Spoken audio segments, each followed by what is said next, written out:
Today, wow. I want to share the lesson from the Noah's Ark. Nais ko po sa inyo ibahagi yung mga aral po mula sa daong ni Noe.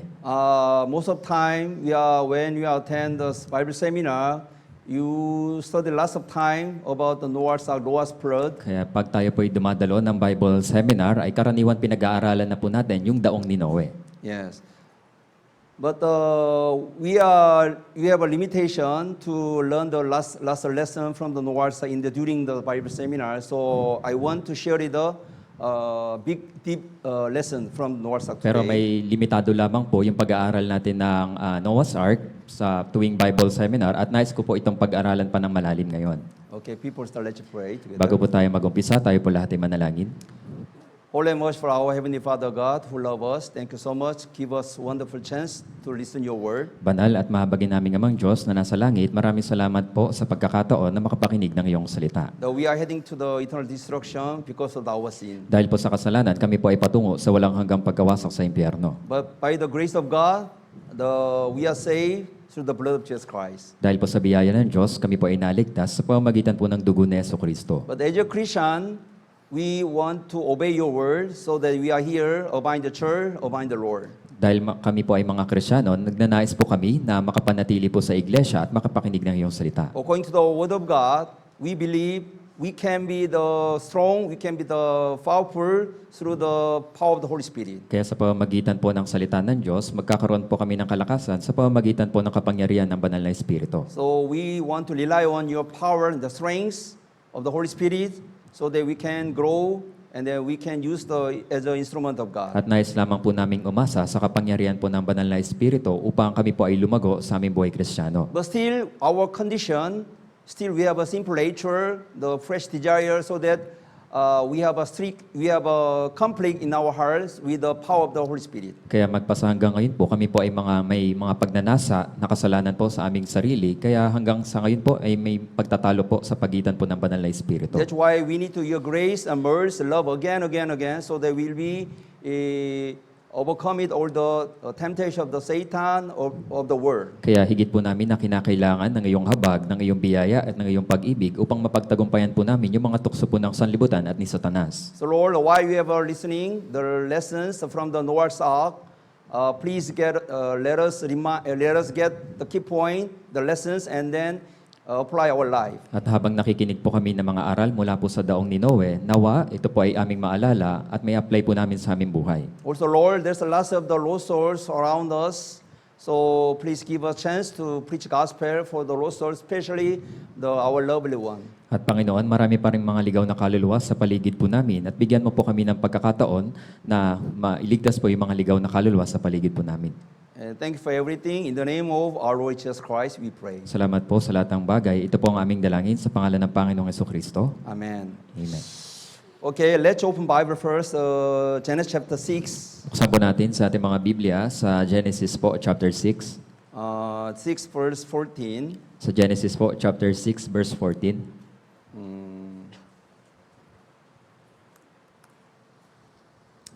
Everybody, you already knew the Genesis chapter 6, 14 to Bawat isa po 16. sa atin ay alam na po natin yung Genesis chapter 6, verse 14. Okay, so I will read slowly, Genesis chapter 14 to 16. Marahan ko pong babasahin. Genesis chapter 6, verse 14. Gumawa ka ng isang daong na yari sa kahoy ng gofer. Gumawa ka ng mga silid sa daong at pahiran mo ito ng alkitran sa loob at labas. And then 16 until 16. Hanggang 16 po, gagawin mo ito sa ganitong paraan. Ang haba ng sasakyan ay 300 siko. Ang luwang ay 50 siko. At ang taas ay 30 siko. Sa verse 16, gagawa ka ng isang bintana sa sasakyan at tatapusin mo ito sa isang siko sa dakong itaas. Ilalagay mo ang pintuan ng sasakyan sa kanyang tagiliran. Gagawin mo ito na may una, ikalawa at ikatlong palapag. Yes, thank you. Ark. We can get lesson from the ark. Kaya tayo po ay kukuha ng mga aral dito po sa daong. Number one, Noah's Ark, it symbolized first Jesus Christ. Una po, ito pong daong ay naglalarawan po kay Jesucristo. Also salvation.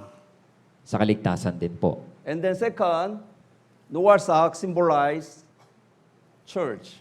At pangalawa, yung daong po ay kumakatawan po sa iglesia, sa church. Yes. Today's sermon done. Tapos na po yung sermon. If you understand Noah's Ark symbolized the church and Jesus Christ and then church, you understand well about lesson today. Kaya maunawaan po natin yung sermon kung mabubuod po natin na yung mga aral mula po sa daong na ito ay sumisimbolo kay Jesus at sa iglesia. So, why the Noah's Ark can be symbolized in Jesus Christ? Kaya bakit po kaya yung daong ay naglalarawan kay Jesucristo? Yeah, there's three reasons. Meron pong tatlong dahilan. Yeah, first reason. When you look at the Noah's here, okay, good. Page, okay, page 4. Noah's Ark, how many door? The Noah's Ark. Kaya ilan po yung pintuan doon po sa daong ni Noe? Yeah, only one door. Meron lamang pong iisang pintuan. Because whenever I think about the Noah's Ark, God asked the Noah making the last of the door at the back, the front door, and the side door, last of the door. Kaya habang pinag-iisipan ko po, yung pagtatayo o paggawa po sa daong po ni Noe, marami namang mga gilid na maaring paglagyan po ng pintuan. But the Noah's Ark have only one door. It was side. So, but anyone can enter the Noah's Ark. Pero yung daong po ni Noe ay meron lamang pong iisang pintuan, kaya't ang sino man ang nais pumasok ay makapasok. So, Ark, the only way to be saved Kaya yung from the daong po, water judgment, ang daong and po, it's only the one door. Ang daong po, ang tanging paraan lamang upang maligtas dun po sa kahatulan mula sa tubig at meron lamang po itong iisang pintuan. Yeah, it is same. Only doors. So how can we save from the judgment of God? How? Only by the Jesus Christ. Parehas din po, paano po tayo maliligtas mula po sa kahatulan ng Diyos sa pamamagitan po ni Jesucristo? Yes.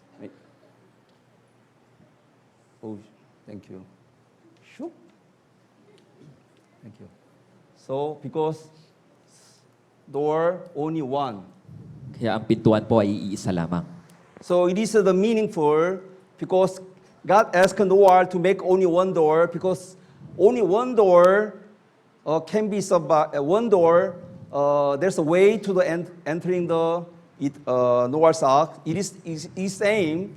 We can be saved one door, Jesus Christ. Ito po ay makahulugan dahil yung Diyos po, ipinahintulot niya kay Noe na magtayo lamang po o maglagay ng iisang pintuan at parehas din po ito sa ating kaligtasan. Because it is very important because the last of the, in the world, there's the last of the gods, the billions and billions of God. Ito po ay napaka-importante dahil po sa mundo natin ay napakaraming uri po ng mga Diyos. But only the Jesus Christ, only the way to go eternal heaven. Pero tanging si Jesucristo lamang po ang tanging paraan upang makapasok po tayo dun po sa langit. That's why John chapter 10 verse 9 said, to saving the time, I will show the screen, the Bible verse. Sa John po, chapter 10, verse 9. So, Jesus said, I am the door. If anyone enter by me, he will be saved and will go in, out, and find pasture. Sinabi po ni Jesus, ako ang pintuan, ang sino man pumasok sa pamamagitan ko ay maliligtas at papasok at lalabas at makakatagpo ng pastulan. Yeah. And then, when you look at the Noah's Ark here, shoot. A little bit delay가 있네. What if door is not here? If door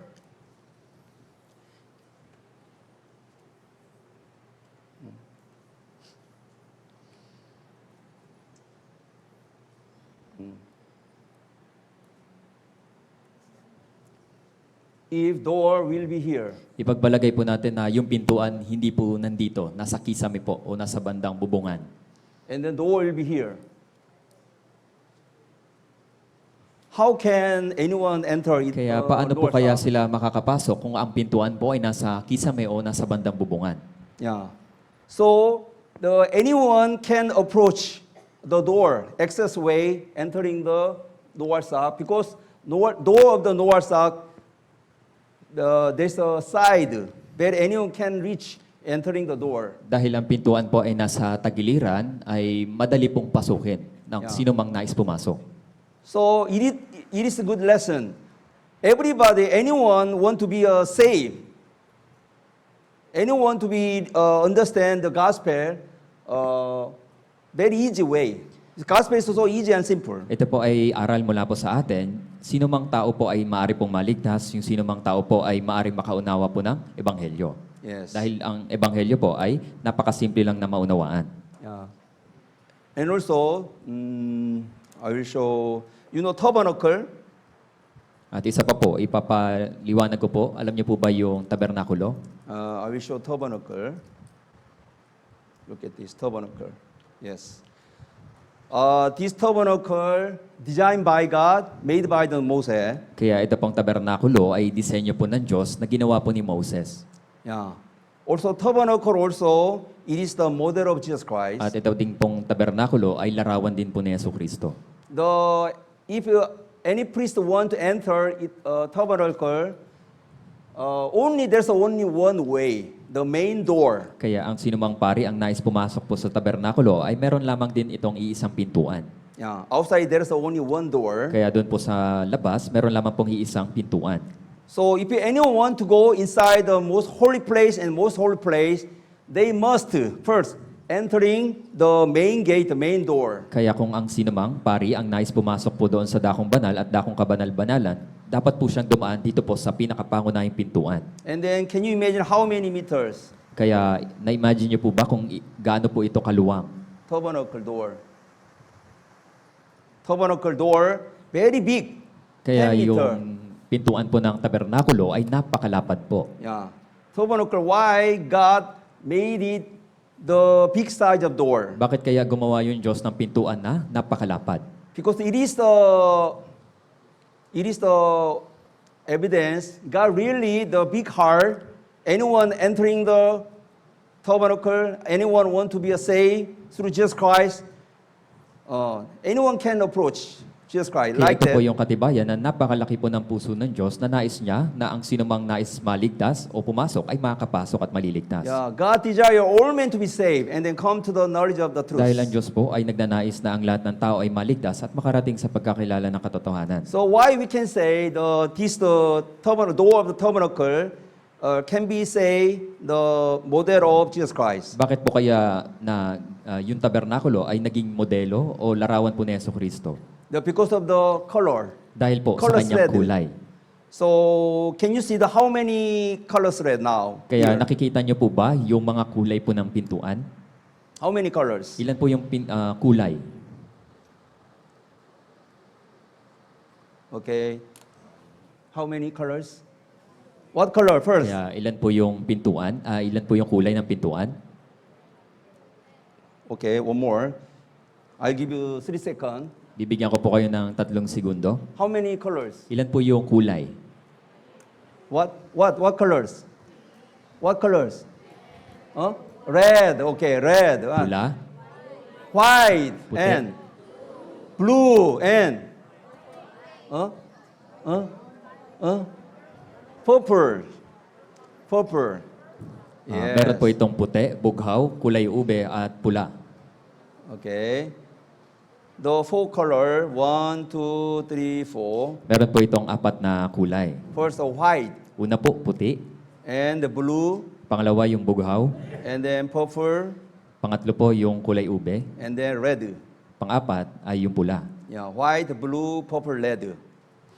It is also meaningful. Ito po ay may kahulugan. So when you think about the white color, you may think Jesus very pure, sinless person, right? Di ba po, kapag iniisip natin yung puti, ito ay kagaya po ni Jesus na talagang napakadalisay at walang anumang kasalanan. The white explains Jesus is the son of the man, but sinless human being. Ang puti po ay kumakatawan po kay Jesus na walang anumang kasalanan, dalisay at siya ay anak ng tao. So this white color can be connected with the book of the Luke. At ito pong puti ay ipinapaliwanag po dito ay yung aklat po ng Lucas. So what kind of thing can you imagine when you look at the blue?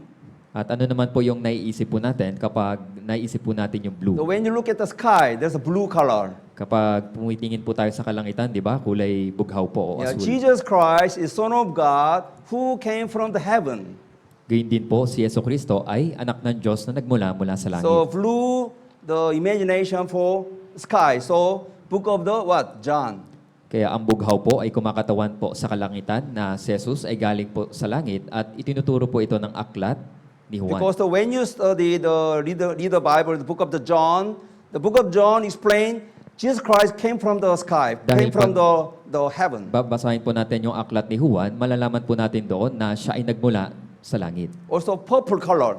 At yung isang kulay po, kulay ube. In the ancient time, purple color, only the king, royal family can be wear the purple color the clothes. Kaya noong unang panahon po, yung mga nagsusuot po ng kasuotan na kulay ube, tanging mga hari lamang po yung nagsusuot po nito. So purple color, the symbolize Jesus Christ as a king. Yung kulay ube po ay kumakatawan na si Jesus ay bilang hari ng mga hari. Yeah. So when you look at the book of the Matthew explain Jesus is the King of the kings. Sa Mateo po ay itinuturo na si Jesus po ay hari ng mga hari. About red. Paano naman po yung pula? Of course, red symbolize blood of the Holy Christo. Ang pula naman po ay kumakatawan sa dugo ni Jesucristo. So Jesus Christ want to be a sacrifice on the cross. So he was be here as a servant. Kaya yung pula po ay kumakatawan na si Jesus ay namatay doon sa krus at nagsakripisyo bilang nagdurusang lingkod. Yeah. So it's connected the book of the Mark. Ito po ay may kaugnayan sa aklat po ni Marcos. Because Jesus Christ come in the world as your ransom, as the slave. Dahil si Jesus po ay pumarito sa sanlibutan bilang bilang handog po o bilang alipin To take all the burden of the sin. upang pasanin On the po ang shoulder. lahat po ng bigat ng kasalanan. Yeah. So he experienced suffer because of all of the sin of the world. Kaya naranasan niya po yung lahat ng uri ng pagdurusa dahil po sa kasalanan ng sanlibutan. That's why the door of the tabernacle, it is exactly explain the Jesus Christ. Kaya nga po ang pintuan ng tabernakulo ay naglalarawan kay Jesucristo. So this door completely explain divine Jesus Christ and then perfect human being of the Jesus Christ. Ang pintuan po na ito ay kumakatawan sa pagka-Diyos na Jesucristo at sa kanyang pagiging Yes. pagkakatawang tao. Yes. So why Noah's Ark can be say the Jesus Christ because only one door. Bakit po natin nasasabi na ang daong ay naglalarawan kay Jesucristo? Yeah. Dahil ito lamang po ay may iisang pintuan. Our salvation solution is only one door, Jesus Christ, not any kind of activity. Ang ating kaligtasan lamang po ay isang paraan lamang po, tanging si Jesucristo lamang at hindi sa anumang gawain. Even you are already baptized, you attend the church well, you give us lots of money for tithe offering, also you are helping the other people, is not the solution. Kaya bagamat nagpabautismo ka na, bagamat nagsisimba-simba ka na, hindi pa rin po yun yung solusyon. Okay. And second, why Noah's Ark is the Jesus Christ? Pangalawa po, bakit ang daong ni Noe ay si Jesucristo? Because Noah's Ark, very safety place, safety, Dahil yung daong po ni Noe ay isang ligtas po na lugar. safety place. Isang ligtas po na lugar. Yeah. Look at this. Noah's Ark, very simple design. Pagmasdan po natin yung daong ni Noe, napakasimple lamang po ng disenyo. This is a very simple design.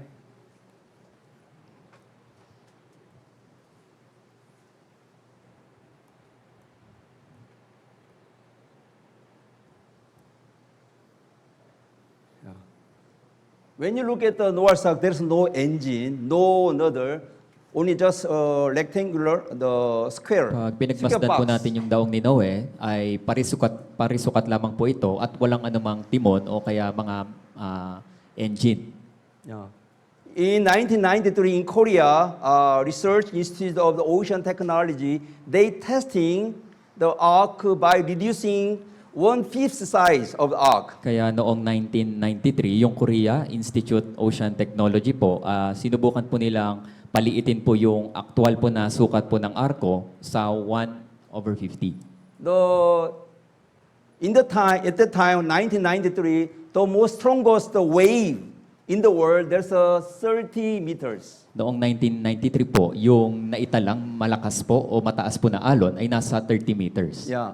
But the Korean Institute give a severe condition to the sample of the North Arc, the waving more than maximum 43 meters waving. Pero noong 1993, yung Korea Institute, yung kasing larawan po ng daong po ni Noe, nagbigay po sila doon ng sitwasyon na alon na halos nasa 43 meter. But strongest wave will be, even they give the bad condition, 43 waving, but North Arc never upside down, stably the floating on the top of the waters. Kaya kahit na yung kasing kahatulad po ng daong po ni Noe, bagamat ito po ay idinaan sa 30 meters po na mga alon, ito pa rin ay nanatiling matatag. Just looks like very simple box ship, but it's very strongest arc, very stable. Its arc was very ship can withstand even though bad Kaya situation. kahit na simpleng parisukat na daong lamang po ito ay nananatiling matibay, matatag po at malakas. And also when look at 1, 2, 3, 4, 5.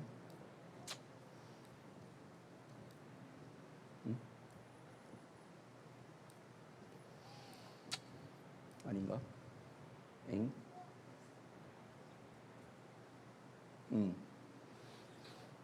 When you look at the Noah's Ark,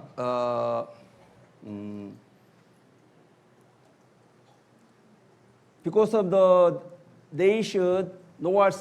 Noah family, they put bitumen, the asphalt, because if you not the brush bitumen, this will be not the flooring, will be fall down At under yung water. pamilya po ni Noe, nung ginawa po nila itong daong, pinahiran po nila ito ng bitumen o ng alkitran. Kasi kung hindi, ito po ay lulubog. So bitumen is used as a waterproofing material. Yung bitumen po or yung alkitran, ito po ay ginagamit para sa hindi pumasok yung tubig. So when you read the Bible, Exodus, the Moses family, the Moses' parent, he carrying the secretly, they carried the Moses 3 months in their house, but because of they crying, Moses crying, baby Moses crying, no choice, they will prepare the simple box. Kung babasahin po natin sa Exodo, di ba po, nung si Moses, nung siya po ay sanggol, siya po ay itinago ng kanyang mga magulang nang hindi na po siya maitago dahil siya po ay umiiyak, siya po ay inilagay po sa kahon. And then brown box was coated by the bitumen with the wood. Why? Because of the box will be floating in the Nile River. Kaya maging yung kahon po ay pinahiran din po nila ng alkitran at yun po ay pinaanod dun po sa ilog Nilo. So only the protect from the water is the bitumen. Kaya tanging ang nagpoprotekta po sa tubig ay yung bitumen o yung Yes. alkitran. Yeah, so bitumen is a symbolize the blood of Jesus Christ. Yung alkitran po ay kumakatawan sa dugo ni Jesucristo. Yeah, we can protect from the sin judgment, God judgment, only the Dogoni Cristo. Kaya tanging sa dugo lamang ni Jesucristo, tayo po ay maliligtas mula po sa kahatulan po ng Diyos o sa kahatulan ng kasalanan. As you know, well, the Passover time, also they put the doorpost, linten, Gayon din po. the Dogoni animals. Noong pista naman po ng Pasko, nang isinasagawa po nila, sila po ay nagpapahid po ng dugo dun po sa dalawang haligi ng pintuan at dun sa taas ng pintuan. So angel want to punish each house, but there's a blood animal and the doorpost, the Passover. Dahil kung makita po ng anghel yung dugo, ay lalampasan po yung pintuan na iyon ng anghel at lalagpas po sa kanila yung kapahamakan. So when you accept the gospel, the Dogoni Cristo spread in your heart. Kapag tinanggap po natin yung ebanghelyo, yung dugo po ni Jesucristo ay kumakalat po sa ating puso. So salvation only receive forever. No need to worry about losing your salvation because your heart already spread the blood of Christ. Kaya ang kaligtasan po ay minsan magpakailanman na natatanggap at ito'y pangwalang hanggan at hindi na tayo natatakot na ito po ay mawala. Yeah, so that's why Noah's Ark can be symbolized Jesus Christ because first there is one door, there is a safety place, Noah's Ark. Kaya nga po, ang daong ni Noe ay naglalarawan kay Jesucristo dahil ito po ay meron lamang isang pintuan at ito po ay isang ligtas na lugar. And then number 3, why Noah's Ark can be Jesus Christ. The Pangatlo po, symbolize the bakit Jesus Christ. sinisimbolo po ng daong si Yeso Kristo? Because the space so enough. Dahil po, yung espasyo ay sapat na sapat. Yeah. So when you look at the Genesis chapter 6, 15 and 16, the length, how many cubit lengths?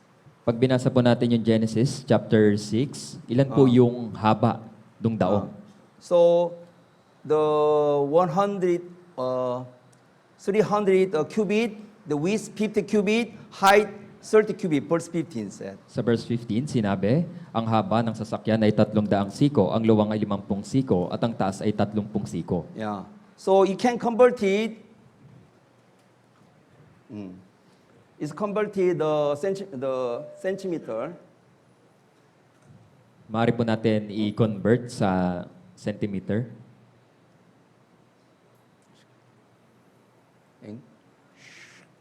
Wait. Some delay가 있네. Okay.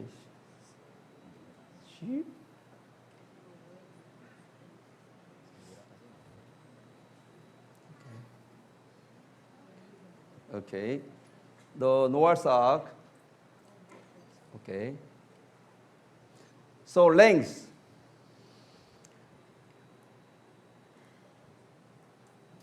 The length, we can convert it meter, 135 meter. Kaya And kung then i-convert width. po natin ito sa meter, ito po ay umaabot ng 135 meter yung haba. And the width, 23 meter. At yung lapad o yung luwang naman po ay nasa 23 meter. And the height, 40 meter. At yung taas naman po ay nasa 14 meter. It's easy to memorize. So 135, the 23 meter, and then height 40 meters. Di ba po, mabilis maalala. Yung haba po ay nasa 135 meter, yung lapad po ay nasa 23 meter, at yung taas naman po ay nasa 14 meter. Inside, there's a three story. At sa loob po, meron 3 palapag. Yeah. Okay, 3 story. So it is the same size of the America, the 500 livestock transport vehicle. Ito po ay Train. parehas sa laki na ginagamit po ng Amerika na sasakyan na pagdadala po ng hayop. Mga nasa 522 na sasakyan na panghayop. So the Bible scholar said that at the time of Noah, 40,000 animals should be inside the ark. Sa panahon po ni Noe, sinasabi na meron pong 48,000 ang Yeah. pwedeng magkasya ng mga hayop po dito. The female and the male. Pares na po yun na lalaki at babae. And then 7 pair of the clean animal. At 7 pares po na malilinis na hayop. So it's about the 40,000 animals should be inside for the protect their life. Ito po ay halos 14,000 po na mga hayop ang mapoprotektahan po dito. But only 1/3, the 1/3 animal can be accommodate 1/3 place. So there's another space more than 60%. Bagamat ang mapupuno lamang po nito sa daong ay 1/3 lamang po at marami pang espasyo. So it is also evident God's grace very great. Ito rin po yung katibayan na napakalaki po ng biyaya po ng Diyos. Now, even though only a person actually entered the ark and they are saved, but originally the God's heart, God want to let all the people God want to be entering the Noah's ark. Bagamat 8 tao lamang po yung naligtas at nakapasok, pero ang puso talaga ng Diyos ay nais niya na maraming tao o ang lahat ay pumasok. But unfortunately, people who are living outside, they asking the Noah's very crazy man. He saying it's a joke. So no one interested in entering the Noah's ark. Pero sa kasamaang palad, yung mga tao po na nasa labas ay pinagkamalan po si Noe na isang baliw at nagbibiro lamang. But God give them the tremendous grace. Pero ang Diyos po ay nagbigay po ng napakalaking biyaya sa kanila. Yeah. So remember, why we can say Noah's ark symbolizes Jesus Christ? Number 1, there's only one door. Second, safe place. Third, enough space. Kaya nga na ang daong ay naglalarawan kay Yeso Kristo. Bakit po? Dahil una, ito ay may isang pintuan lamang. Pangalawa, ito po ay ligtas na lugar. At pangatlo, ito ay sapat na lugar. Yes. The second, why we can say the Noah's ark symbolizes the church? At Pangalawa po, bakit po yung daong ay sumisimbolo sa iglesia? Yeah. So,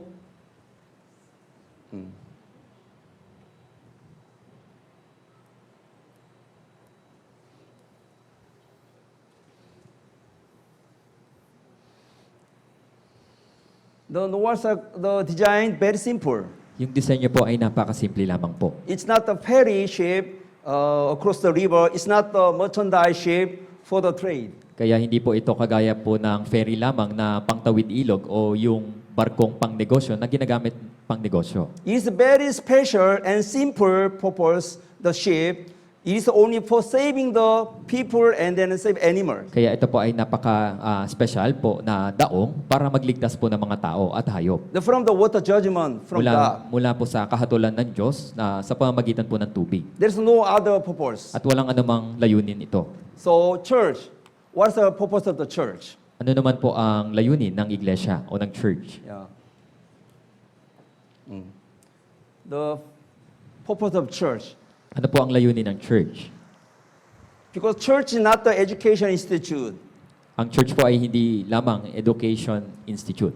But some churches only teaching the moral and ethics, the lessons. At hindi lamang po ito nagtuturo ng mga patungkol sa moral at ethics. It's not a place for the mental training, social, the gathering. At hindi din po ito isang pagsasanay mula sa pakikipagkapwa-tao. The church only the place preparing to save the people of faith. Ang layunin po ng iglesia ay upang iligtas po ang mga taong may pananampalataya. Yeah. So even when you look at the Noah's Ark, very simple, but there's only very clearly you can say there's only one purpose: save the people.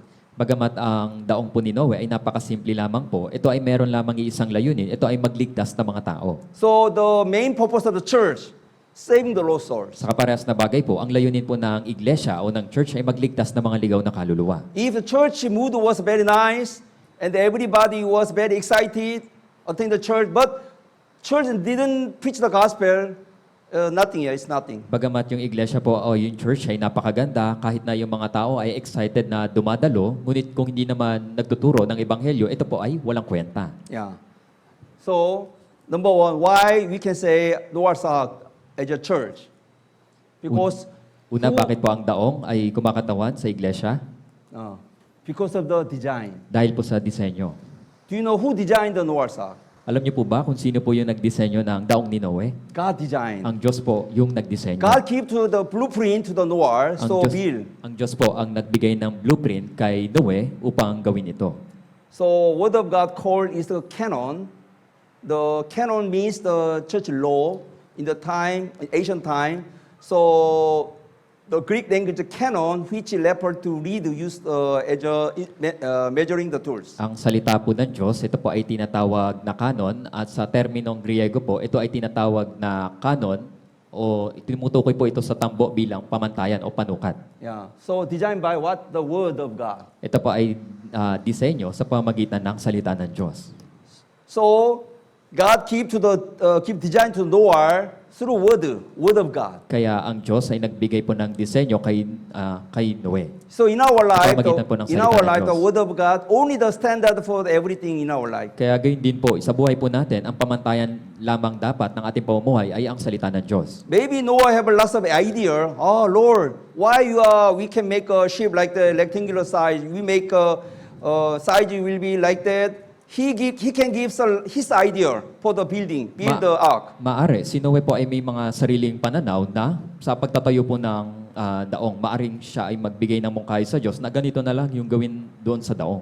But exactly Noah show obedience of word of God. Pero eksaktong sumunod po si Noe doon po sa utos po ng Diyos. So when you say what we should learn from the life of the Christian, first, obedience. Nung naligtas ka po, ano po yung unang matututunan mo bilang Kristiyano? Una, kailangan marunong ka sumunod. Because sometimes we don't understand why we are obeying the church every Sunday or every Rose Day, or why we should study the Bible, attend the fellowship. Because sometimes some brethren, oh, Pastor, we can watch the sermon in my house online. Kasi kung minsan, hindi natin nauunawaan na bakit kailangan nating dumalo ng simbahan, bakit kailangan natin makinig ng salita ng Diyos, bakit natin kailangan dumalo sa mga fellowship, dahil may ilang kapatiran na nagsasabi na, Pastor, pwede namang makinig sa bahay. Because there's the reason why God let us all the gathering every Rose Day.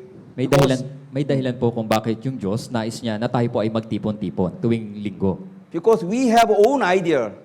Without the gospel, we'll not be united in the Lord. Dahil bawat isa po sa atin ay may mga sarili po tayong mga pananaw, kaya kung wala po yung ebanghelyo ay hindi po natin magagawang magkaisa. But if we follow the word of God, with the obedience, we can live the straight life, right life, without being crooked. Pero kung tayo po ay susunod at sa salita po ng Diyos, tayo po ay makapamuhay po ng tuwid nang hindi po lumilihis. That's why the secret to living the good Christian life is the what?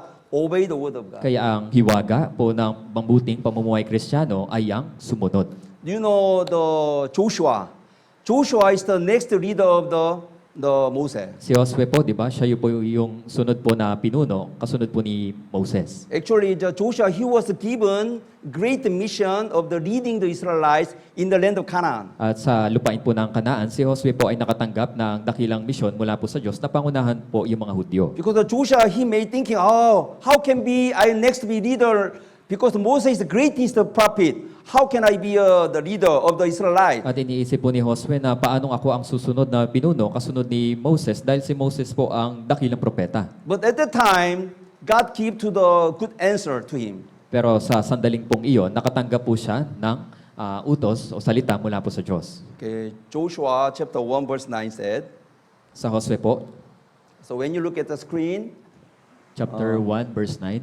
yeah, it's okay. Can you read all together? Basahin po natin ang sabay-sabay. Okay, 3, 2, 1. Hindi ba't inutusan kita, ikaw ay magpakalakas at magpakatapang na mabuti, huwag kang matakot ni manlupaypay, sapagkat ang Panginoon mong Diyos ay kasama mo saan ka man pumaroon. Yes, God said, be strong, of the good courage, do not be afraid. Sinabi po ng Diyos kay Josue, magpakalakas ka at magpakatapang na mabuti, huwag kang matakot. God said, your Lord, they're always with you whenever you go anywhere. At sinabi ng Diyos, sapagkat ang Panginoon mong Diyos ay kasama mo saan ka man pumaroon. Yeah.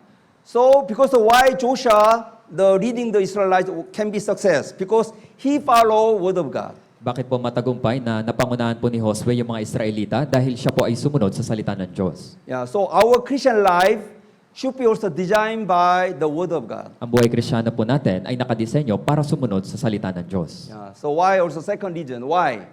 Why Noah's Ark can be symbolized as a church? Ikalawang dahilan po, bakit ang daong ay sumisimbolo po sa iglesia?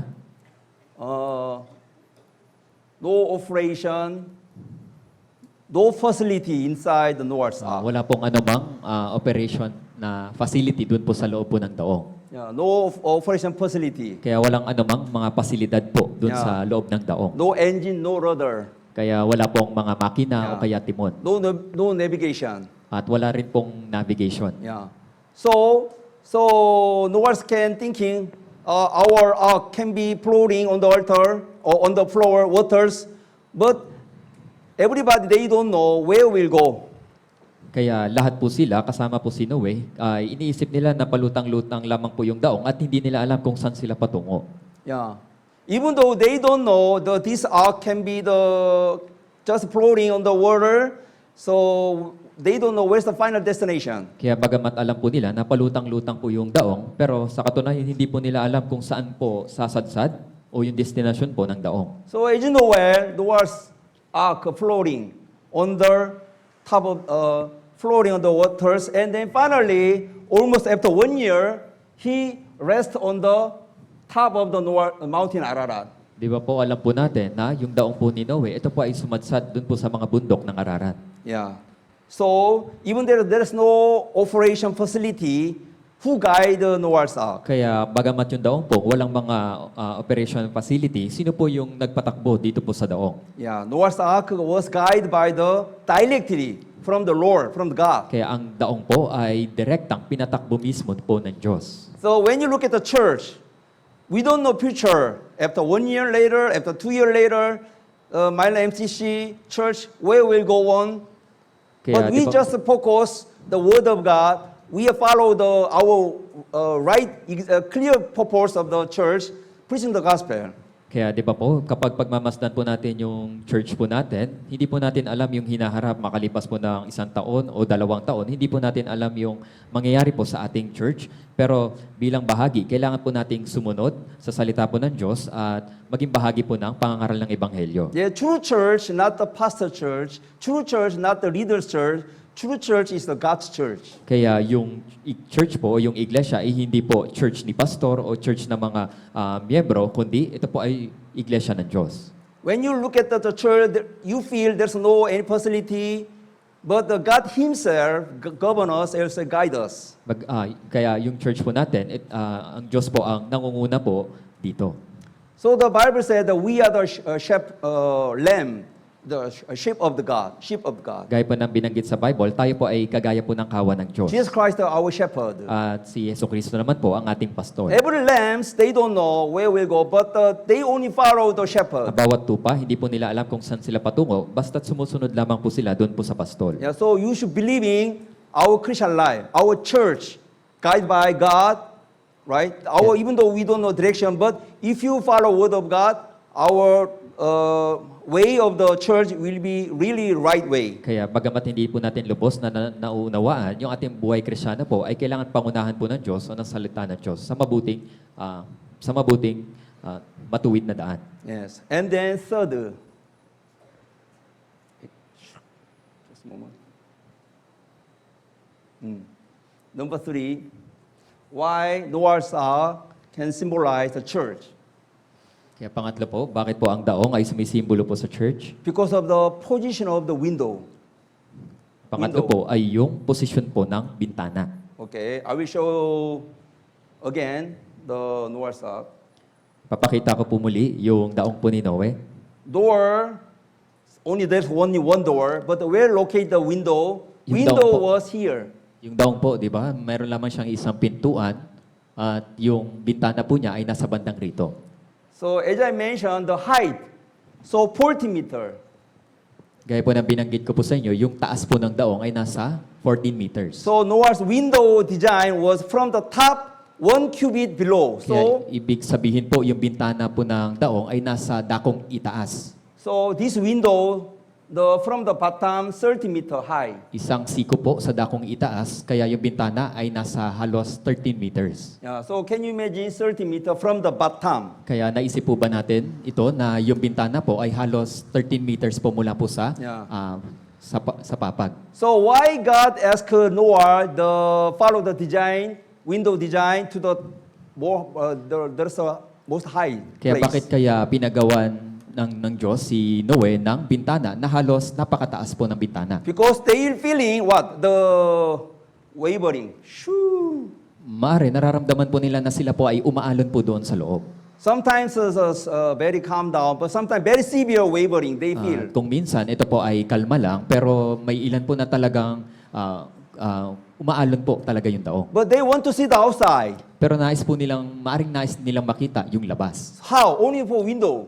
Only for window. Sa panong paraan po, makita Yeah. nila yung labas sa pamagitan lang ng bintana. But they cannot see the wavering in the sea. Why? Because of the height of the window so high, 30 meter from bottom. Pero wala po silang pagkakataon na makita po yung labas dahil yung bintana po ay napakataas at ito po ay halos nasa 13 meters po yung taas. But through window, they only can see the sky. Pero sa bintana po, ang tanging nakikita lamang po nila ay yung itaas o yung kalangitan.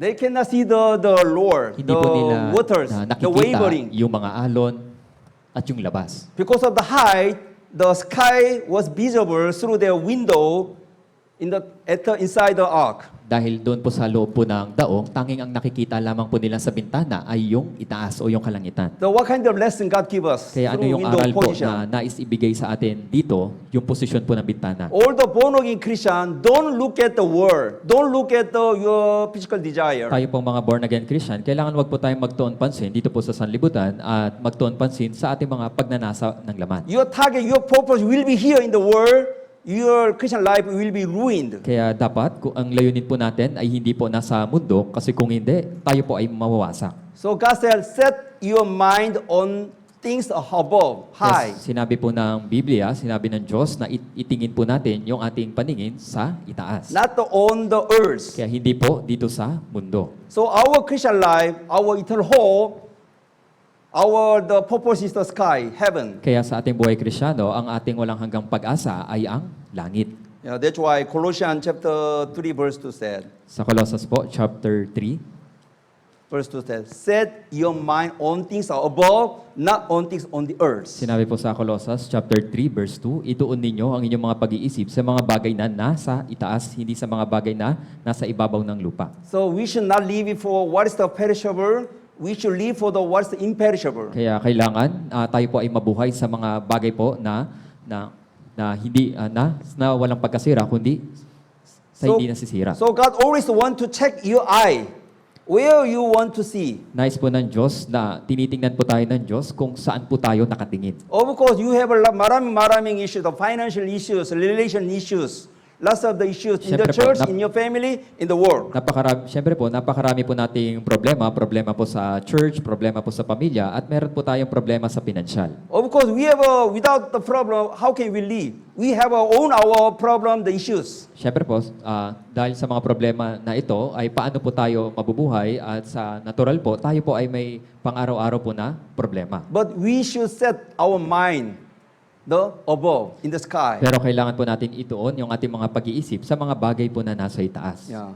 That's why God want to let all the Noah family not look at the earth, not look at the water wavering, because when they look at the wavering, they will be scary, they will be very afraid. At nais po ng Diyos na yung pamilya po ni Noe ay huwag tumingin po dun po sa lupa, kundi sa mga alon, kundi ang nais po ng Diyos ay tumingin lamang po sila dun po sa langit. Yes. Number 4. Why the Noah's Ark can be the church? Pangapat po, bakit po ang daong ni Noe ay tinatawag po na church? Inside the Noah's Ark, there's only the food and waters. Dahil sa loob po ng daong ni Noe ay sapat po yung pagkain at yung tubig. Can you imagine Noah's Ark? How can they prepare the food and the waters? Kaya Only they na-imagine- can only stay inside the ark, so all the food there's inside ark. Kaya na-imagine po natin kung paano po sila nakakakain at paano po sila nag-imbak ng pagkain at tubig doon po sa loob po ng daong. Actually, when they are in the Jewish calendar, Bible, second month, 17th, the raining started, second day, and the Noah's Ark was rest on the top of the mountain. Next year, 1 year later, second day, 27. So almost 370 days. 370 because calendar of the Jewish, not 365 days, 306 days. Kaya sa kalendaryo po ng mga Hudyo, nagsimula pong umulan ng ikalawang buwan ng ikalabing-pitong mga araw at ito po ay natapos ng susunod na taon ng ikalawang buwan din ng 27 araw. Dahil sa kalendaryo po ng mga Hudyo ay hindi po 365 kundi 370 days. One more knowledge, simple knowledge. When you look at the calendar in the Bible, the second month of the 17, you should be changed the modern calendar. Why? Because Jewish calendar starting from October 1. Yung Jewish calendar po ay nag-uumpisa po ng October 1 at kailangan po natin i-move yung modern calendar na ito pong ikalawang buwan sa ikalabing-pitong araw. Yeah, so our calendar starting January 1. So 2 months difference gap. 2 months. Kaya So merong dalawang buwan po na gap dahil tayo po ay nag-uumpisa ng January. so when you look at the Bible, Noah's Ark, the rain starting second month of 17. It means modern calendar April 17 day. April 17th. Kaya sa ating sa ating kalendaryo po, ito po ay nasa April 17. Yeah, so almost looks like our Jesus Christ resurrection day. At halos ito po yung ang araw na si Jesucristo po ay muling nabuhay. Yeah. So they are staying more than one year inside of Noah's Ark, but how can they eat? the food? Who can prepare the food and the waters? Kaya sila po ay nanatili doon po sa loob ng daong ng halos isang taon. At paano po sila kumakain? Bible, there's no details inside. But we believe God already have a design. How can they producing the food and then how can they prepare the waters? Kaya hindi po detalyadong sinabi po ng Diyos kung paano sila nakakakain. Pero may disenyo po yung Diyos kung paano sila nakakakain at nag-imbak po ng pagkain at tubig. It is same. Church is the only the place when you're gutom spiritually, when you're thirsty spiritually. Kaya Only parehas- church provide you spiritual food and the waters. Kaya parehas din po, yung church po ang nagbibigay po ng panustos sa ating mga spiritual po na pagkagutom at spiritual po na pagkauhaw. Yeah. So church is stored all the wisdom, the word of the wisdom and the knowledge the Christians need. Kaya yung church po ay nagbibigay ng karunungan at kaalaman po na kinakailangan po ng Kristiyano. Yeah. So people in the world, their warehouse in the world. But we should fill up our treasure in the heaven. Kaya tayo pong mga tao po ng Diyos ay nakatira dito po sa mundo, ngunit dapat po ang kayamanan po natin ay naroon po sa langit, Yeah. nasa Diyos po. So whenever we abide the church, attending church, we get lots of spiritual, the food and the waters. You can share the God's wisdom to others. Kaya kung mananatili po tayo sa iglesia, sa church, tayo po ay tutustusan po ng spiritual po na pagkain at ng tubig at ito po ay ibabahagi po natin bilang karunungan. Yes. Okay, right. So it's number 4 reason, yeah.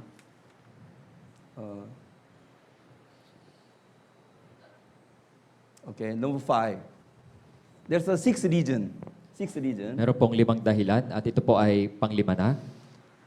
Design, north south designed by God, right? But who made the ark? Kaya ang disenyo po, di ba, ay nagmula po sa Diyos. Pero sino po yung nagtayo ng daong? Because human, Noah, God asked Noah, you should made by your hands, by yourself, Kaya inutusan by po human ng being. Diyos si Noe na gawin po yung daong sa pamamagitan ng kanyang kamay. So designed by God, the north south designed by the God, but made by the Noah's family. Kaya ang disenyo po ay nagmula sa Diyos, pero ang nagtayo po ay sa pamamagitan po ng kamay ni Noe at ng kanyang pamilya. Tabernacle also, model of the Jesus Christ. Gayun din po, yung tabernakulo ay modelo po ni Yeso Kristo. The tabernacle of the model of the church. At yung tabernakulo din po ay modelo po ng iglesia. That's why when the God gave to Moses blueprint of the tabernacle, he made it exactly the same design of blueprint. Nang itinayo po ni Moses yung tabernakulo ay binigyan po ng Diyos si Moses ng blueprint kung paano itatayo yung tabernakulo. Can you imagine the building the ark? It's the first ship in the world. So the ship was more than 135 meters, so long, so high. So it's a big ship, more than we think about.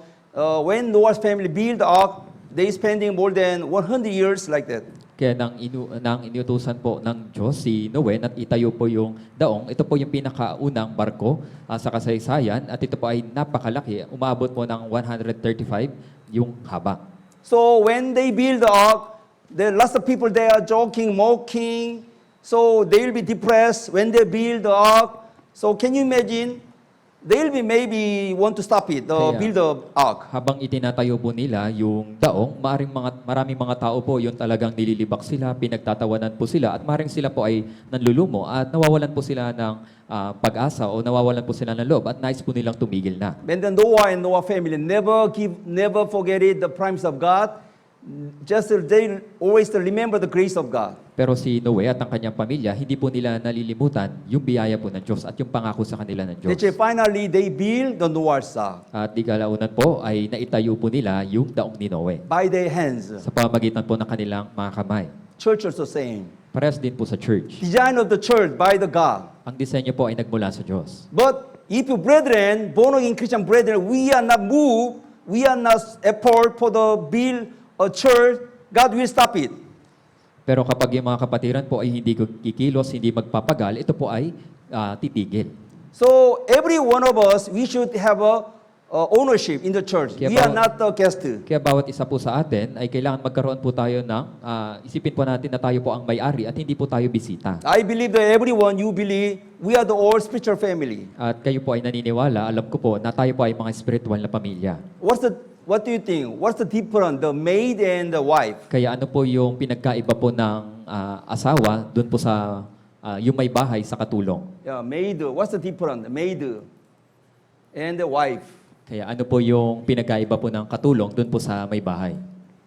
Maid washing dishes, wife also washing dishes. The maid also cook the food, wife also cook food. Kaya parehas kapwa po sila, yung katulong at yung may bahay, naghuhugas ng plato, naglalaban ng damit at naglilinis po ng bahay. Yeah. Their work sometimes, when you look at the maid and the wife, they looks like the same.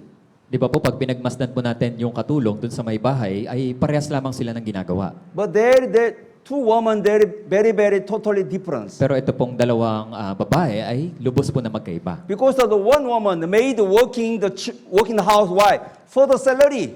Kaya yung katulong po talagang siya ay masipag dahil para po siya ay sumahod. So maid working in the house, only the contract 8 hours, they will go home. Kaya kapag yung katulong po ay tapos na magtrabaho ng 8 oras, base sa kanyang kontrata, ay uuwi na siya ng bahay. But what about the wife? Pero paano naman po The yung may wife, bahay, yung wife asawa? don't asking the salary from the husband. Yung may bahay po ay hindi po nangihingi ng sahod sa kanyang asawa. Of course, husband is all mine. Husband's salary is all mine, not Siyempre salary. po, kahit na Your yung money may is my bahay po money. o yung asawang babae, kahit na yung pera ng asawang lalaki, sa kanya din. But the difference, Pero magkaiba po ito. maid feel I'm not the owner of the house, but the wife, it's my house. Kaya yung katulong, hindi niya inaangkin na sa kanya yung bahay, ngunit yung asawa po na babae ay pagmamayari niya po yung bahay. But sometimes in the church, some brethren action like a maid, some brethren act like a wife. Dito po sa church, may mga kapatiran po na kumikilos na kagaya po ng katulong at yung ilan naman po kumikilos na talagang sila yung may bahay. When you look at some garbage on the flooring, somebody, even nobody asking take the trash. Naturally, he want to be clean. So Kaya take all the trash May from the ilang floor. kapatiran, kapag nakita na nila yung basura, bagamat wala pong nag-uutos sa kanila, natural po, pupulutin nila at itatapon po nila. But how about maid? It's just checking. He only follow his task. He never concern about other task. Pero paano naman po yung mga katulong? Sila lamang po ay nakatingin dun sa kanyang, inaatas po sa kanya na gawain at wala nang pakialam sa ibang gawain. But we are all the same spiritual family. So some brother will be some suffering.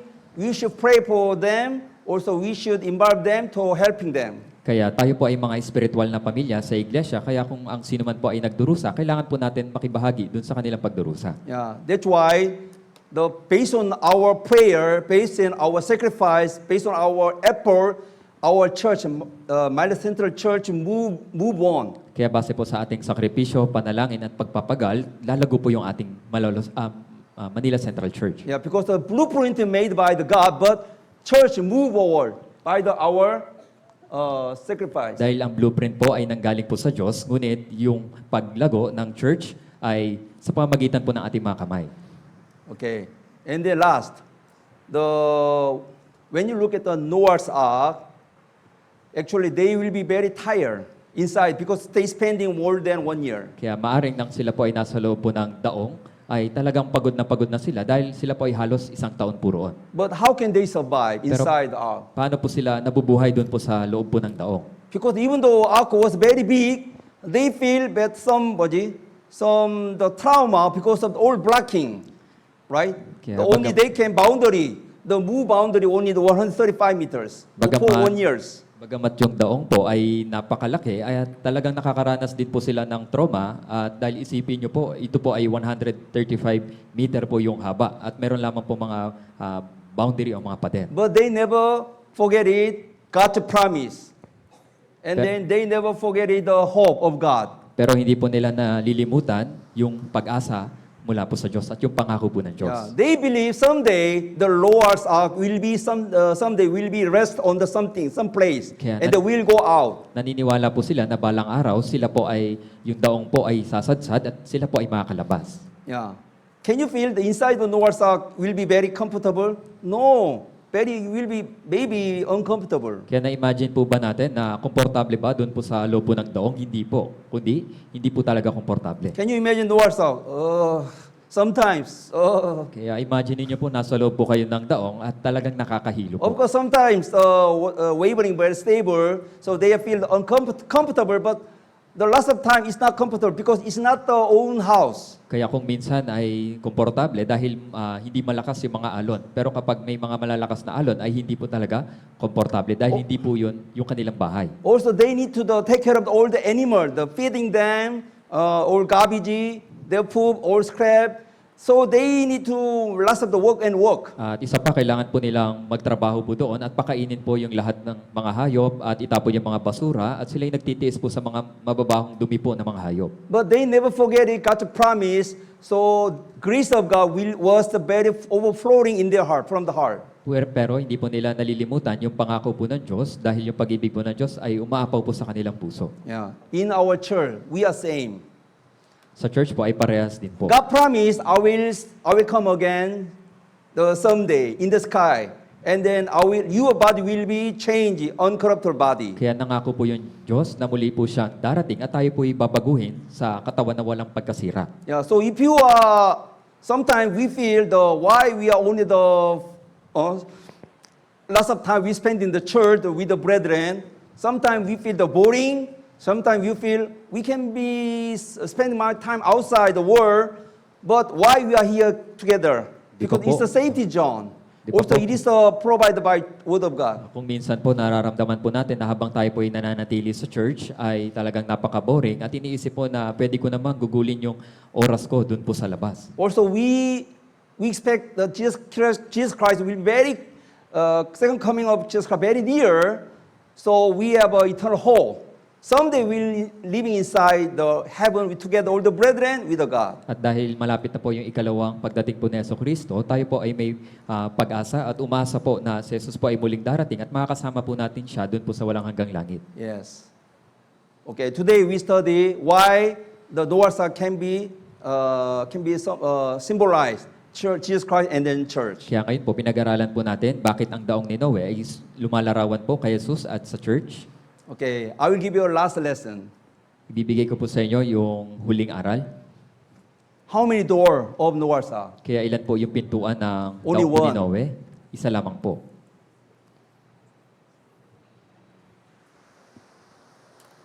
When Noah's Ark, when people starting the raining, heavy raining from the sky, who closed the door of the Noah's Ark? Nang magpasimula pong bumuhos yung ulan po sa kalangitan, sino po ang nagsara ng pintuan po ng daong? By the Noah, by God. Si Noe po ba o yung Diyos? By God. Yung Diyos po. So when Noah's Ark door of the Noah's Ark closed by God, even outside there's someone, knock the door, please Noah, open the door. Kaya bagamat yung daong po ni Noe ay naisara na, yung mga tao sa labas talagang kumakatok sila na, Noe, pakiusap, pakbuksan mo kami. Even the inside Noah asking, oh, please, okay, I want to open the door, but cannot. Because this door closed by God, not me. Kaya maaring si Noe, sinabi niya, sige, wait lang at bubuksan ko ito, pero ang nagsara po ng pintuan, hindi po si Noe, kundi Already yung they Diyos. are already late. Kaya huli na yung lahat.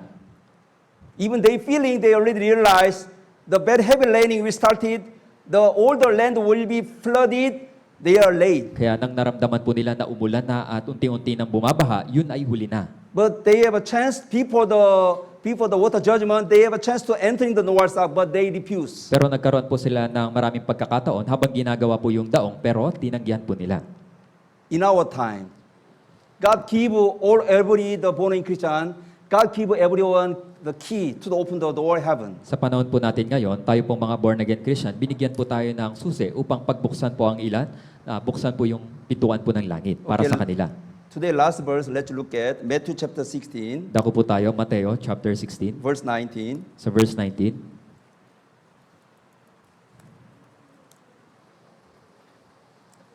Matthew chapter 16, verse 19. Sa Mateo chapter 16, verse 19. Okay, everyone, let's read all together. Bawat isa po sa atin, basahin po natin ang sabay-sabay. 3, 2, 1. Ibibigay ko sa iyo ang mga susi ng kaharian ng langit at ang naman ng iyong talian sa lupa ay tatalian sa langit at ang anumang iyong kalagan sa lupa ay kakalagan sa langit. Yes. God give everyone, the born-again Christian, the key, everyone. We have own key. Bawat isa po sa atin na mga born-again Christian, tayo po ay may mga kanya-kanyang susi. As you know well, if you invite some roster, your family, friend, neighbor, and the relatives, so if you let them listening the gospel, they will be saved. Gaya po ng alam po natin, kung iimbitahin po natin yung ating mga mahal sa buhay, kaibigan at pamilya, sila po ay maliligtas. So we must pray for open the door of the evangelism. Kaya dapat tayo po ay manalangin na buksan po yung pintuan ng ebanghelismo para sa kanila. But still now, we have a key. Pero magpasang gayon, hawak pa po natin yung susi. But someday, end of the last day, God will ask us, give me your key. Pero sa katapusan po ng mga araw, ay sasabihin sa atin ng Diyos na akin na yung susi. Even you want to open the key of heaven, there's no chance again. Kahit na nais mong pagbuksan sila ng pintuan gamit yung susi, ay wala na pong pagkakataon. Remember, the Noahs are close by, not Noah, by the God. Tandaan niyo po, ang nagsara ng pintuan, hindi po si Noe, kundi ang Diyos. Now, we are living as a last person who living in the last day Ngayon in the po, world. tayo po ay, sa panahon po natin ngayon, tayo po yung mga tao na nabubuhay na sa katapusan po ng panahon. So I hope if your family not yet saved yet, you have a kid this year, you can open the door of the heaven to your family, the relative, Kaya kung friend. yung pamilya mo ay hindi pa naliligtas, ngayong taon ay may pagkakataon ka na pagbuksan po sila yung pintuan po ng langit para po sa kanila. So before door of the salvation will be closed, we must spread the gospel. Kaya bago po magsara yung pintuan po ng kaligtasan, kailangan po natin ipangaral yung ebanghelyo. Yes, today we study the why the Noah's Ark can symbolize the Jesus and church. Ngayon po, pinag-aralan po natin bakit ang daong ay naglalarawan kay Jesus at sa church. Okay, so I hope you will keep in mind the lesson and then apply your life. Kaya sana po ay ialalahanin po natin at may apply po natin sa ating buhay. Okay, let's pray together. Tayo po ay manalangin. Thank you, Lord. Give us a good lesson from the Noah's Ark. Maraming salamat po, Panginoon, sa mga aral patungkol po sa daong po ni Noe. Every design, every position is not the coincidence, they are all the purpose. Nalalaman po namin, Panginoon, na ang bawat disenyo, yung bawat posisyon ay hindi po nagkataon lang, kundi ito po ay may layunin. So there's only one door of Noah's Ark. Ang daong, Yeah. ang daong po ay meron lamang pong isang pintuan. There's only one solution, one way to go eternal heaven, Jesus Christ. Meron lamang pong isang solusyon, isang daan. Ito ay tanging sa pamagitan lamang ni Yesu Do Kristo. we believe there's no any way except Jesus Christ? Naniniwala po kami nang walang anumang daan, kundi tanging pananampalataya lamang kay Yesu Kristo. Just like the Noah's Ark, there's no facility, operation facility, but the Noah's Ark was exactly they rest on the mountain Ararat. So we also believe our life will be guided by God, so that our final destination will be exactly good way. Kaya naniniwala po kami, kagaya po ng daong na ito po ay sumadsad doon po sa mga bundok ng Ararat. Naniniwala din po kami na ang Diyos po ang nagagabay po sa amin mula po sa tamang daan. Yeah, in the church, there's a many fluent of the food, spiritual food, and the waters. Sa church po ay napakarami po mga spiritual po na pagkain at mga inumin. Let all the brethren, if the weak or strong, let them all abide in the church without any absence, so that they will grow well, and then there will be someday everyone will be the instrument of God. Kaya dalangin po namin, Panginoon, na ang bawat kapatiran po, may hinaman at malalakas, ay manatili po sa church at lumago po sa church at gamitin po sila ng Diyos. And the Lord, let us not forget it. We have a key, open the door of the evangelism, the salvation, so that we can use we have a very privilege to open the door of the heaven. At meron po kaming susi at pribilehiyo, Panginoon, na buksan po yung pintuan po ng langit. So please give us another chance to save our lovely one. Kaya bigyan mo po kami ng maraming pagkakataon na maligtas po yung aming mga mahal sa buhay. Thank you for everything. In the name of our Lord Jesus Christ, we pray. Maraming salamat po sa lahat ng bagay. Ito po ang aming dalangin sa pangalan ng Panginoong Yesu Kristo. Amen. Amen.